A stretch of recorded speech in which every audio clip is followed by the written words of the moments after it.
Hi everyone, I'm Shaylin here with Reedsy. In today's video, we're going to be talking about how to write a compelling first chapter. Now before we get into the tips, I do want to note that the unit of a chapter is honestly different in every single book. There isn't really a standard for exactly what a chapter needs to be.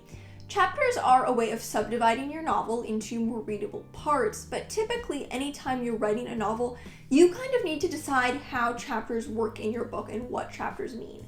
There's no set length that chapters can be. Some books have very long chapters, some books have very short chapters, some books have inconsistent chapters. Some books use chapters to signal things like point of view changes or time skips. So you kind of need to figure out from the beginning what a chapter means in your book. You want your first chapter to be kind of a good encapsulation of what the unit of a chapter is throughout your story, so that you're setting up that rule correctly, right? Now, the first thing you want to do when you're writing a first chapter or any kind of novel opening is to create a hook. The key to creating a hook is to just zone in on something interesting. The easiest place to go wrong in a first chapter is trying to do too much. You don't have to do everything, but you have to do something, and you have to do that thing really, really well. I'd recommend picking the strongest aspect of your book and starting with that. So if your book has a lot of really great, compelling action sequences, it's just a really action-packed narrative, start with an action sequence.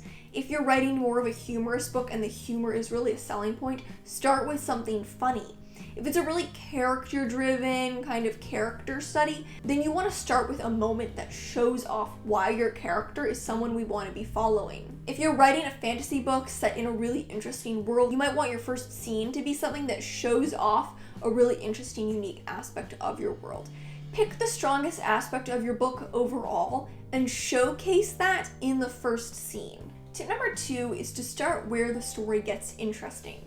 This is something that a lot of writers struggle with, wondering where they should start their story. I think the easiest way to know where to start your story is to locate the point where the narrative gets interesting. And to kind of build on that, you want to show us what's interesting before you show us the status quo.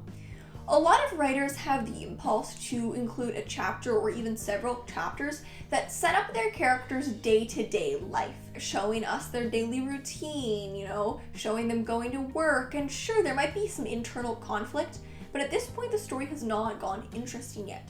In general, you can usually show a lot less of your main character's status quo than you think you need to, especially if your main character's day-to-day life is fairly standard. Let's say you're writing a science fiction piece set on another planet and your main character's day-to-day life is nothing like the reader's. Then in that case, including a chapter or even several chapters of status quo might be really impactful. Because to the reader, that's fascinating. We don't know what life is like on this alien planet. And so even though it's mundane to the character, it's brand new and fresh and interesting to the reader. But if your main character's day-to-day life is them just kind of going about their day in modern and contemporary society, you probably don't need to include very much of that, if any of it at all. The important thing about setting up your character's world before the story is setting up their internal conflict and what is missing from their life, not setting up their day-to-day routine, where they get their coffee in the morning, what bus they catch to work. You want to use your first chapter to set up voice in an interesting perspective. Voice is an omnipresent aspect of a piece. It's there in every single line. So you can use voice to build your character before you've started actually telling us anything concrete about them. Use word choice and sentence structure really carefully to build a sense of your character's personality and even the world that they live in, right? And establish their unique perspective on the events. A worthwhile protagonist is one who can give us a compelling, interesting view of the story. A really important aspect of a first chapter is not only that you introduce us to the main character, but that you also convince us that there's someone we now want to read about for the next 300 pages. Convince the reader that this is someone worth reading about and worth following. So you want to choose the most important, crucial details to share about them right from the start. You want the information you share about your narrator in chapter 1 to be specific, but also to be revealing. You want the details you choose to teach us something about the character. This leads to the next point, which is about managing information. Probably the hardest part of writing a first chapter is managing all the information. There's a lot of information that you want to set up, and figuring out exactly where to put it and exactly which pieces of information should go in your first chapter can be really difficult. A strong opening chapter will balance mystery with information. We'll be told information that compels us and makes us want to read further, while also maintaining mystery and asking questions so we want to read on to get those answers. You want to be clear about information that sets up the general who, what, where, when, and how of your book. Information that's needed to understand the conflict and the stakes. It's needed to understand what's going on. Those kinds of things shouldn't be withheld. But you can keep a mystery, world-building details, or backstory details that are not immediately relevant. When we know clearly this is what's happening and this is who our main character is, we want to know what's going to happen to this character as this plot unfolds. So sometimes clarity is actually the best way to create mystery. I think one of the biggest impulses for new writers is to include a lot of world building or backstory in the first chapter that is not immediately relevant, because as the writer, you feel it's crucial to understanding your world and characters. Establish the present before you start to establish the past. We want to understand what is currently happening concretely and what are the stakes for the main character right now before we know everything that has brought them to this point. You can probably take more time revealing information than you think you need. You don't need to cram every single piece of relevant information into the first chapter.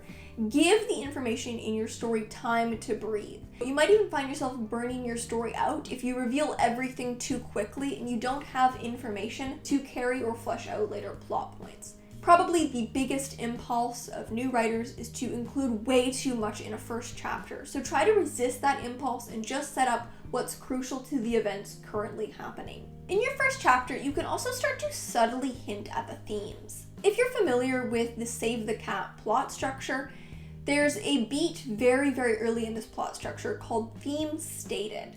And because Save the Cat is used primarily in movies, if you start to look for the theme stated beat, you'll see it in a lot of movies. The idea of the theme stated beat is that very early in a story, before the themes have really begun to be explored, there will be a moment where the theme is stated quite outright. But because we're so early in the story, we don't clock this as being on the nose quite yet. We just pass it off as maybe a single line of dialogue or a line of narrative. In movies, this often takes the shape of a side character telling the main character exactly what they need. So let's say the theme of your story is about the power of friendship. There may be a moment early in the first chapter where the main character is talking to a friend and the friend says, "Your friends will always be here to help you." This just seems like a moment of the friend being supportive. It's not a line we're gonna think is extremely important.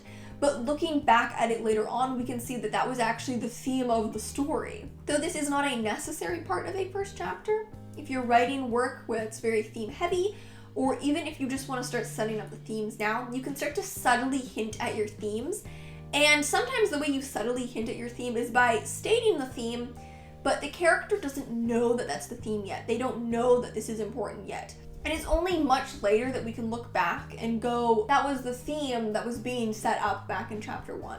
And finally, you want to create and set up conflict. By the end of chapter 1, it's really, really important that there's a sense of conflict. This can both be the internal conflict that your main character brings in at the start of the story, but we should also have a sense of external conflict by this point. Now, where exactly your inciting incident is going to depend on how long your chapters are, as well as the overall pacing of your novel. But for most books, the end of chapter 1 is a really fantastic place to include your inciting incident. Unless you're writing something with a very long, slow opening act, maybe it's speculative fiction and you have a lot of characters you're trying to set up, or maybe you're writing a super fast-paced book where the inciting incident happens at the start of chapter 1. For most books, the end of chapter 1 is a very ideal spot to put the inciting incident. If you haven't included your inciting incident yet at the end of chapter 1, you should be setting up for it in the near future. The inciting incident is basically the event that tips the dominoes of your plot. It's the event that jump-starts the book. This event happening is what sets into motion the rest of the story. It's what breaks the character out of status quo. Including an inciting incident is really important for creating conflict. because it's that inciting incident that jumpstarts the external conflict and external plotline of your story. So by the end of chapter 1, you should either have an inciting incident or you should be working up to your inciting incident, and you should also have established internal conflict, establishing what is missing from your main character's life, what they want most of all, and how this might be different from what they truly need will set up that internal conflict right from the very beginning and give a lot of drive to your story. Without that sense of urgency, it probably won't be a very strong first chapter. My biggest recommendation if you're trying to really nail the first chapter of your book is to look through books on your bookshelf that are in your genre and just read the first chapters and take note of what they do. Read a ton of first chapters in your genre and see what the running trends are and also what makes the best ones really shine. When you just read the first chapters in isolation compared to other first chapters, what qualities make them really effective? Whereas which books just have weaker first chapters and why is it? Doing that analysis specific to your genre will be super, super beneficial. So thank you so much for watching. Remember to subscribe and turn on notifications so you don't miss any new videos from us. We've got new writing, editing, and publishing tips every Tuesday and Friday. Until next time, bye.